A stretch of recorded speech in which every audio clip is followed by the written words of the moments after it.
After the fall of the Western Roman Empire, Europe was plunged into a dark and violent age. Civilization shrank, power scattered, and survival depended on strength and loyalty. In this unforgiving world, a new warrior class emerged, one that would come to define an entire era. This is the story of the knight, forged in war, bound by honor, and feared on every battlefield across medieval Europe. Chapter 1. The Rise of the Knight. In the centuries that followed the collapse of the Western Roman Empire, Europe became a fractured land. Great cities shrank into ruins, roads fell into disrepair, and long-distance trade withered. Kingdoms were born out of desperation, often ruled by warlords whose authority extended only as far as their swords could reach.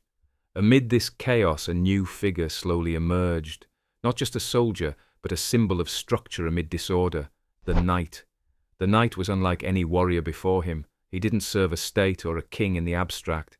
He pledged fealty directly to a lord. His world was governed by a deeply personal hierarchy, one rooted in the feudal contract: land in exchange for loyalty, war service in exchange for protection. This was the backbone of medieval Europe, and at the center of it all stood the knight, armored, armed, and sworn to uphold the fragile order of the realm. But to call a knight merely a soldier is to miss the weight of his presence. Knights represented something greater. They were the embodiment of chivalry, a code that blended martial skill with piety, honor, and courtesy. Of course, not all knights lived by that code, but the idea of it mattered. It gave them a social standing that placed them above mere mercenaries. More than their noble birth or battlefield valor, knights became icons through rigorous training and ceremony. From the time they were boys, sent to another noble household to serve as pages, their lives were shaped by discipline. A page learned to serve, to observe, and to ride. As a squire, he practiced with weapons, served a knight in battle, and learned the rituals of knighthood. Only after years of training and a ceremony, often on the eve of battle, would he be dubbed a knight, rising with sword in hand, bound to a life of service and status. And yet, the knight's power wasn't just in title or tradition. It came from the tools of his trade: the armor, the horse, the weapon, and the name he carried into war. To understand the full might of the knight, one must look beneath the shining surface, into the iron and muscle that made him a legend of medieval warfare. Chapter 2. Armor, the iron skin.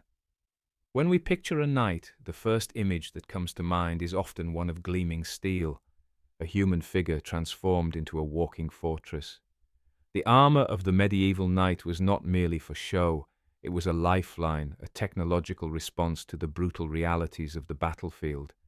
In the early medieval period, the primary defense for knights was mail, thousands of interlocking rings of iron stitched together in shirts and coifs. This chainmail offered incredible flexibility while providing solid defense against slashes and glancing blows. Though it could not prevent the full impact of a heavy strike, it often saved the wearer from deep cuts and fatal wounds. But as the centuries wore on and the threats grew more varied, mail was no longer enough. Blunt force trauma, thrusting spears, and the rise of high-powered longbows exposed its weaknesses. So, by the 14th century, innovation had pushed armor forward into a new age, the age of full plate. Plate armor wasn't just a metal suit. It was a masterpiece of craftsmanship.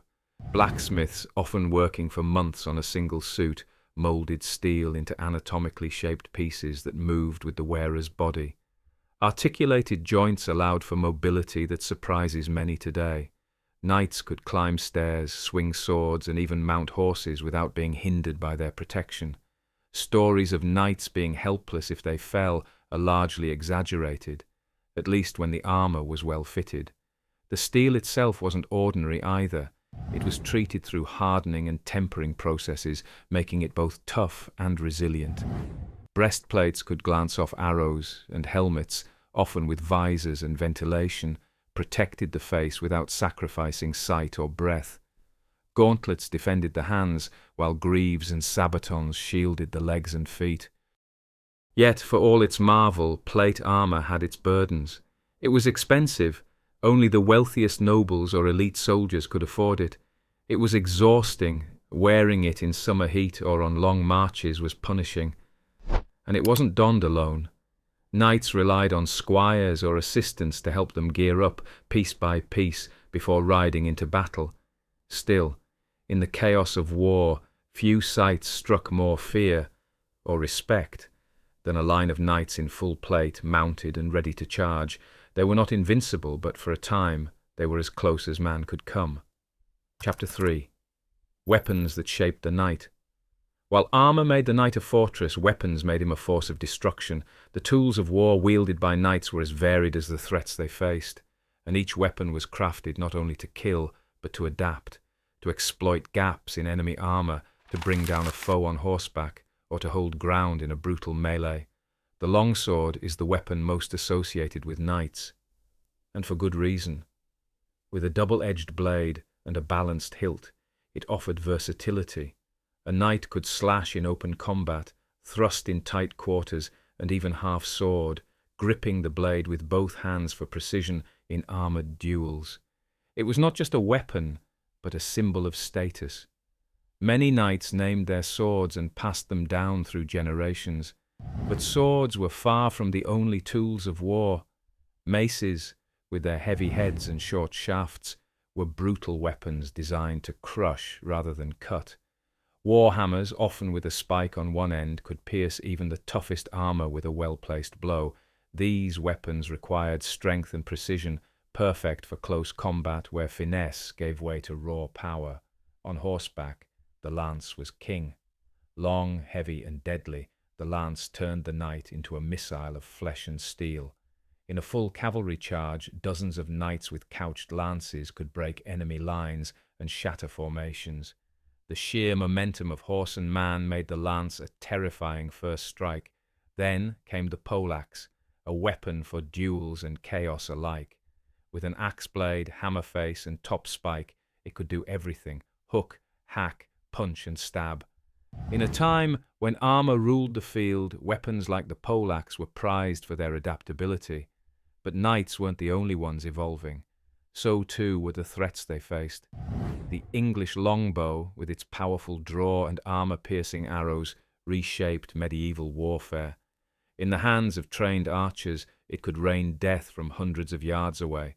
The crossbow, slower but stronger, required less skill and could pierce plate armour, giving foot soldiers the power to kill nobles.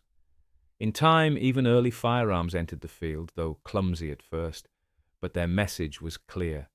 No armour was permanent, and no knight untouchable. Chapter 4. Training and the Code of Chivalry. Knighthood wasn't a reward handed out lightly.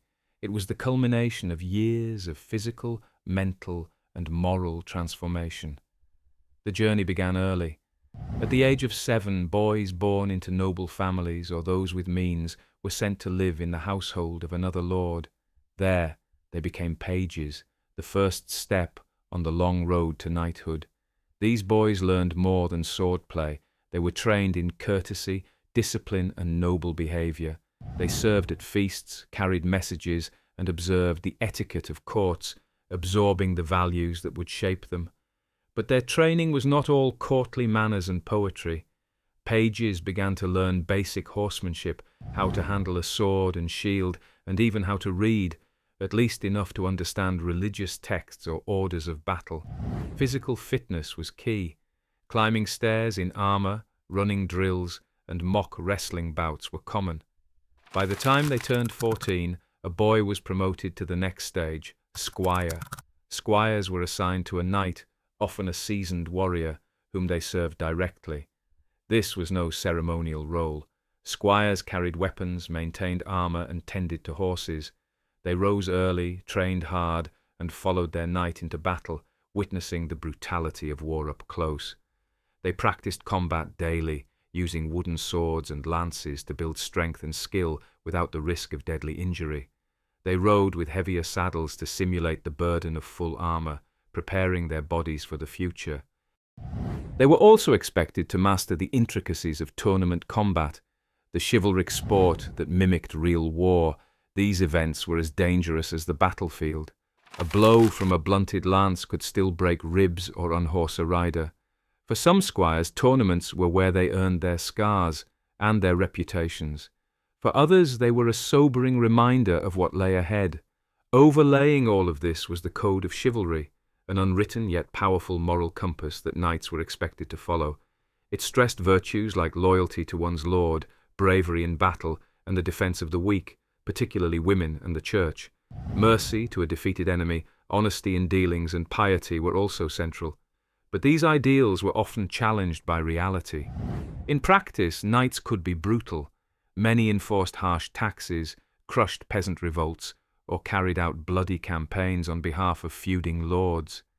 Even so, the image of the knight as a noble hero endured, thanks in large part to courtly literature and romantic ballads. Poets celebrated their courage, bards sang of dragons slain, maidens rescued, and oaths kept. Castles were filled with tales of knights upholding justice, even when the world around them was anything but just. The end result of this long and grueling process was a warrior of exceptional ability. By the time a young man was knighted, typically at age 21, he was the product of more than a decade of specialized training. His body was honed for war. His mind was shaped by discipline, strategy, and survival. But these men were rare. Training was expensive, time-consuming, and available only to a few. That made knights an elite minority, both feared and admired on the battlefield. Chapter 5. On the battlefield. But what did all this training amount to when the swords were drawn and the arrows flew? In the thick of battle, knights were the shock troops, the armoured cavalry meant to smash through enemy lines. Their role was as psychological as it was tactical. Seeing dozens of mounted knights charging, lances levelled, banners flying, could unnerve even the bravest opponent. These men rode powerful destriers, war horses trained to kick, bite, and push through enemy ranks. The impact of such a charge could break formations, turn the tide of battle, or scatter poorly trained infantry like leaves in the wind. Knights fought in units, often under the banner of a liege lord or noble house. These companies were tightly organized, trained to maneuver on command, and when they struck, they did so with a force few could match. Their armor, usually made of chainmail or later plate, allowed them to endure blows that would cripple a lesser man. Their swords, maces, and lances were of superior quality, forged by the finest smiths, and their battlefield discipline, years in the making, made them formidable. But that did not make them invincible. Foot soldiers, especially those trained in the use of long pikes or halberds, could resist even the fiercest cavalry charge. Well-positioned infantry, backed by archers or crossbowmen, turned the battlefield into a death trap for mounted knights. Battles like Bannockburn, 1314, and Courtrai, 1302, were proof of this. In both, heavily armoured knights were defeated by coordinated peasant forces using tactical ingenuity and favourable terrain. The image of knights as unstoppable warriors didn't always survive first contact with reality. Siege warfare exposed other limitations. Knights were expected to scale walls, defend breaches, and lead assaults on fortified positions. But here, their armour became a double-edged sword. Climbing ladders while wearing 60 pounds of steel under a rain of arrows or boiling oil was an ordeal. Once inside, the fighting turned into claustrophobic, brutal melee, where agility and awareness sometimes mattered more than strength. Still, knights led from the front. Their presence meant to inspire courage in allies and fear in enemies. In hand-to-hand combat, even with the best armour, there were vulnerabilities. The back of the knees, the neck, underarms, all were potential weak points. A dagger could find its mark, a mace could cave in a helmet. The chaos of battle made even the most experienced knight vulnerable. Nevertheless, knights remained the military elite of their time. Their skill, equipment, and status made them central to any serious campaign. When they rode out, they carried the pride of their houses and the fear of their enemies. And though the world around them was changing, They were, for centuries, the undisputed kings of the battlefield. Chapter 6. The Gunpowder Threat. But kings can be dethroned, and knights were no exception. In the late Middle Ages, a new element entered the theatre of war, unpredictable, smoky, loud, and deadly: gunpowder. At first, it seemed like a novelty. Early firearms were clunky, prone to misfires, and painfully slow to reload. But knights noticed something else. These crude weapons could do what few swords or arrows could: pierce armour. The introduction of the arquebus, and later the musket, changed the rules of engagement. A single shot could punch through steel breastplates that had once repelled swords and arrows with ease. Plate armour was thickened in response. Some knights even had their breastplates proof-tested, shot with a bullet to leave a dent as proof of its resistance. But thicker armour meant slower movement, and in a world where agility and speed began to matter more, knights were falling behind. Cannons compounded the threat. They didn't just harm individuals, they shattered the walls of castles, once thought impregnable. Fortifications that had withstood decades of siege crumbled in hours under cannon fire. The very structures that symbolized a knight's power, his castle, his keep, became liabilities. Knights adapted, but only to a point. Cavalry remained useful, but it evolved. Dragoons, cuirassiers, and hussars replaced traditional knights. They still rode into battle, still bore swords and pistols, but their tactics were different. They emphasized mobility, not endurance. Gunpowder didn't just pierce their armor, it erased the world that had made knights relevant. By the 16th century, the age of the fully armored knight was ending. No longer the battlefield's dominant force, they became ceremonial, their armor used for parades, jousts, and coronations. The knight remained a symbol, but no longer a solution to the realities of war. In the end, gunpowder didn't just kill men, it killed an era. The age of steel gave way to the age of smoke, and while the knight lives on in stories, songs, and legends, his world, once ruled by sword and saddle, was gone forever. Chapter 7. Myths, Legends, and Misconceptions.